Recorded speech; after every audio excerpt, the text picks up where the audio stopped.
ॐ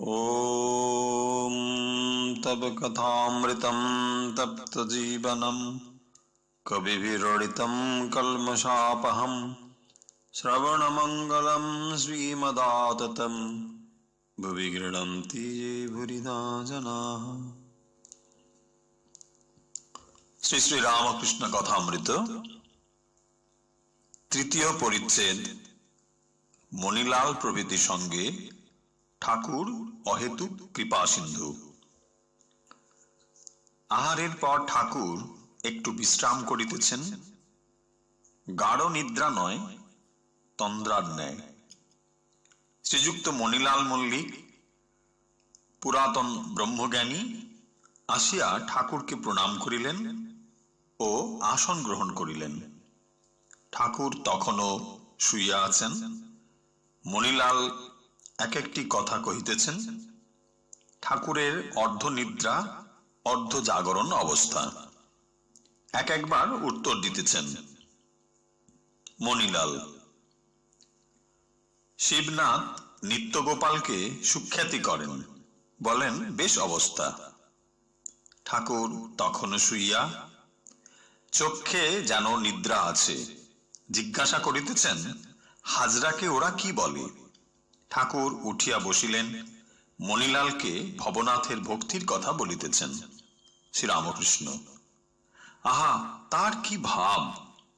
গান না করতে করতে চোখে জল আসে। হরিশকে দেখে একেবারে ভাব, বলে এরা বেশ আছে। হরিশ বাড়ি ছেড়ে এখানে মাঝে মাঝে থাকে কিনা? মাস্টারকে জিজ্ঞাসা করিতেছেন, আচ্ছা, ভক্তির কারণ কি?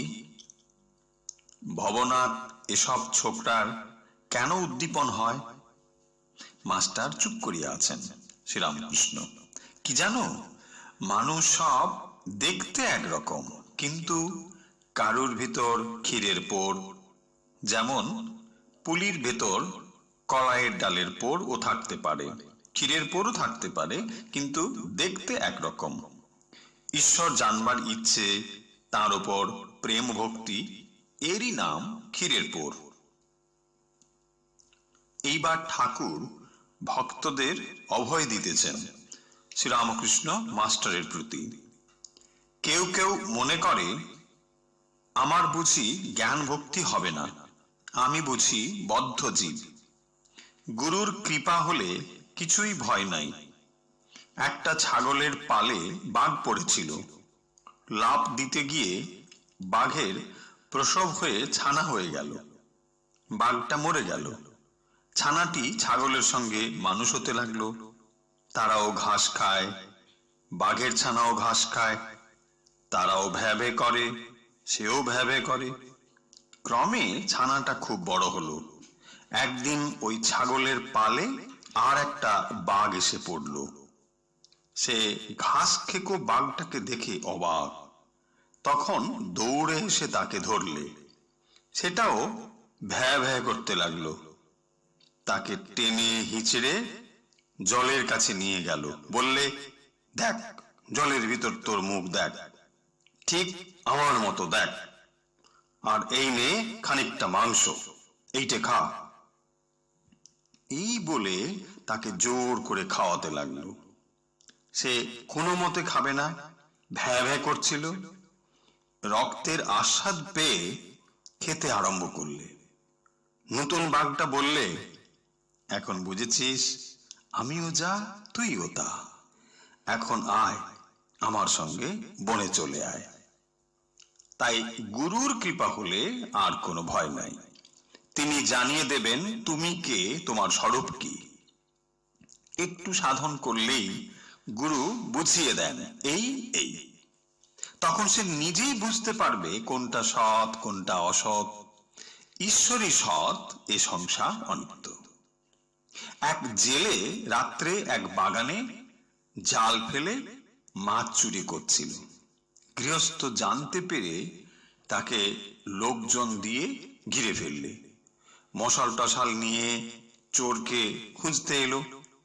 এদিকে জেলেটা খানিকটা ছাই মেখে একটা গাছতলায় সাধু হয়ে বসে আছে।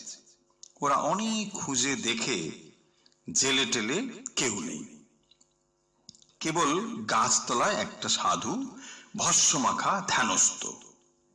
পরদিন পাড়ায় খবর হলো একজন ভারী সাধু ওদের বাগানে এসেছে। এই যত লোক ফল ফুল সন্দেশ মিষ্টান্ন দিয়ে সাধুকে প্রণাম করতে এলো। অনেক টাকা পয়সাও সাধুর সামনে পড়তে লাগলো। জেলেটা ভাবলো, কি আশ্চর্য, আমি সত্যিকারের সাধু নই, তবু আমার উপর লোকের এত ভক্তি। তবে সত্যকার সাধু হলে নিশ্চয়ই ভগবানকে পাবো, সন্দেহ নেই। কপট সাধনাতেই এত দূর চৈতন্য হলো। সত্য সাধনা হলে তো কথাই নাই।